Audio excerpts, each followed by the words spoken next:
आज Patiala house court ने अलगाववादी नेता यासीन मलिक को उम्र कैद की सजा सुना दी है। यानी पैसे देकर पत्थर बरसाते रहे इस अलगाववादी नेता का जीवन अब सलाखों के पीछे ही गुजरेगा।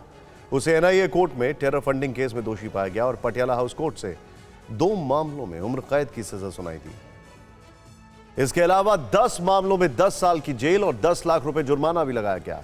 खास बात यह है कि एनआईए ने इस अलगाववादी नेता को फांसी की सजा देने की मांग की थी, लेकिन फांसी की सजा से बचते ही यासीन मलिक ने अपने वकील एपी सिंह को कोर्टरूम में गले लगा लिया। यह साफ साफ बताता है कि मौत बांटने वाला भी मौत से कितना डरता है। वैसे तो यासीन मलिक पर कई संगीन आरोप हैं, लेकिन अब उसका वो अपराध बताते हैं जिसे 6 साल के अंदर उसके पाप का घड़ा फोड़ दिया और सलाखों के पीछे पहुंचा दिया।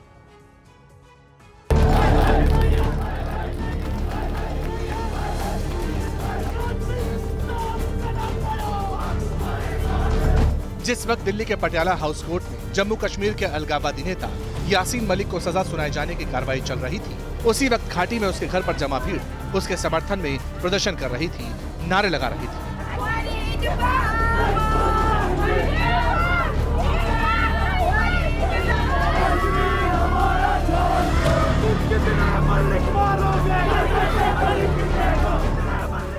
ये भीड़ उस यासीन मलिक को सजा मिलने का शोक मना रही थी, जो अपने सिर पर 65 क्राइम के आरोप लेकर अब तक घूम रहा था।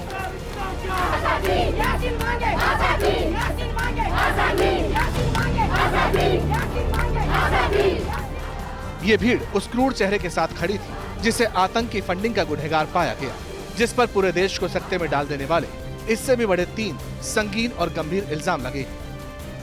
उन 3 बड़े आरोपों में पहला आरोप है श्रीनगर में वायुसेना के 4 जवानों की हत्या। दूसरा इल्जाम है जम्मू कश्मीर के पूर्व मुख्यमंत्री मुफ्ती मोहम्मद सईद की बेटी का अपहरण।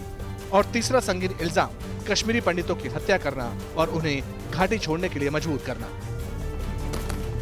यूं तो यासीन मलिक पर क्राइम केस की हाफ सेंचुरी लग चुकी है, लेकिन 2016 में आतंकी बुरहान वानी की मौत के बाद यासीन मलिक ने जब पाकिस्तानी नोट लुटाकर पत्थर चलवाए तो उसकी सजा की उल्टी गिनती शुरू हो गई। इस गुनाह का एनआईए ने कच्चा चिट्टा खोल दिया है और उसे अदालत की दहलीज पर ला खड़ा किया। अभी जज साहब ने प्रोनाउंस किया है 2 लाइफ सेंटेंसिंग है और 10 ईयर्स की 5 पनिशमेंट है इनकी। जुर्माना 10 लाख रुपए है, 10,000 है, अलग अलग है, वो मुझे अभी ध्यान नहीं आ रहा। कई सारे सेक्शन है, डिटेल में ऑर्डर मिल जाएगा तो उसमें आप पढ़ सकते हैं बड़े आराम से। अगर जुर्माना नहीं देंगे तो उसके डिफॉल्ट में पनिशमेंट है। चूँकि इनकी लाइफ है तो लाइफ वैसी चलती रहेगी, तो सारी सजाएं कंकरेंट है, एक साथ चलेंगे। घाटी में आतंकी बुरहान वानी के सफाई के बाद पत्थर कैसे चले थे, ये देश अब तक नहीं भूला है। इस पथराव में कई जवान घायल हो गए, कई सिविलियन जख्मी हो गए, लेकिन सरकारी एजेंसियों ने जब पत्थर पर लिखे नाम को पढ़ने की कोशिश की तो कानून यासीन मलिक की गिरफ्तार तक जा पहुंचा। 2019 में एनआईए ने यासीन मलिक को गिरफ्तार कर लिया और उसके टेरर फंडिंग के लिंक खंगालने शुरू कर दिए। एफआईआर में कहा गया है कि 2016-2017 में लश्कर तैयबा के आतंकी हाफिज सईद और हिजबुल मुजाहिदीन के आतंकी सैयद सलाहुद्दीन ने यासीन मलिक को पैसे दिए। उसे पाकिस्तानी आतंकवादियों ने पथराव करने, स्कूलों को जला डालने, बंद और विरोध प्रदर्शन से घाटी को अस्थिर करने का टास्क सौंपा गया था। इसी मामले में एनआईए ने दर्जन भर अलगाववादियों को धर दबोचा, जिसमें यासीन मलिक के अलावा आसिया अंद्राबी और शाबिर शाह भी शामिल थे।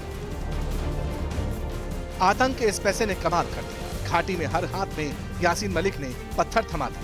गौर करने की बात यह है कि बुरहान वानी हिजबुल मुजाहिदीन का आतंकी था और जब उसे सुरक्षा बलों ने मार गिराया तो आतंकी संगठन के आका सैयद सलाहुद्दीन ने बदला लेने के लिए यासीन के जरिए घाटी में आग लगवा दी।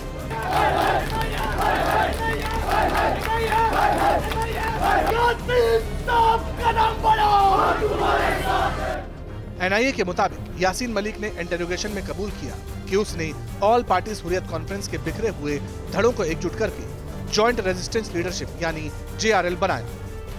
2016 में इसी ग्रुप ने जम्मू कश्मीर में प्रोटेस्ट कैलेंडर जारी करके हिंसक प्रदर्शन कराया और 4 महीने का इकोनॉमिक शटडाउन भी कर दिया।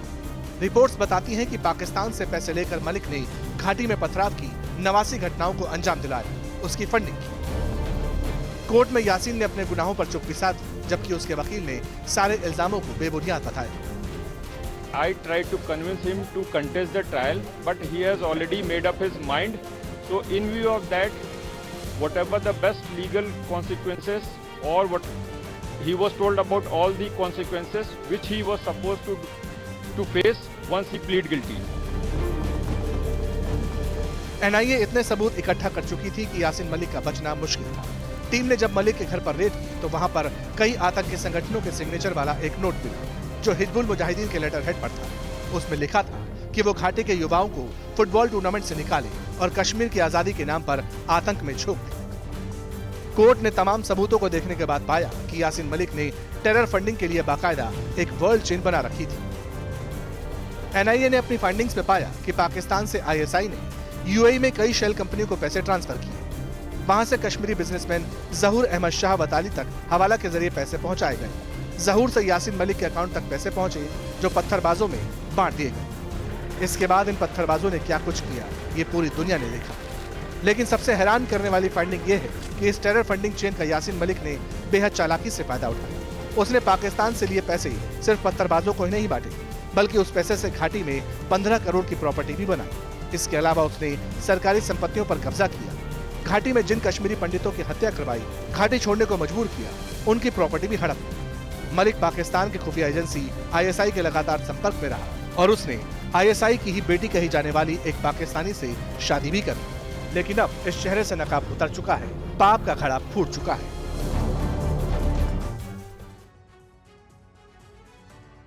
आज वायुसेना के उन शहीद जवानों के परिजनों को थोड़ी राहत जरूर महसूस हुई होगी। आतंक के सताए कश्मीरी पंडितों को पूरा न्याय मिलने की उम्मीद जरूर जगी होगी। लेकिन आतंक को पालने वाले पाकिस्तान को कैसे मिर्ची लगी, अब आपको ये देखना जरूरी है। पाकिस्तान के प्रधानमंत्री शहबाज शरीफ अपने देश में के लोकतंत्र को भले ना संभाल पा रहे हों, लेकिन आज उन्होंने यासीन मलिक को उम्र कैद की सजा मिलते ही भारतीय लोकतंत्र पर उंगली उठाने में देरी नहीं की। फैसला आते ही उन्होंने ट्वीट किया कि आज भारतीय लोकतंत्र और न्याय व्यवस्था का काला दिन है। शरीफ अब आतंक की फंडिंग करने वालों को भी फ्रीडम फाइटर बता रहे हैं। न्यूज़ टॉप 9 रोज सुबह 7 बजे और शाम 7 बजे सिर्फ TV9 भारतवर्ष पर।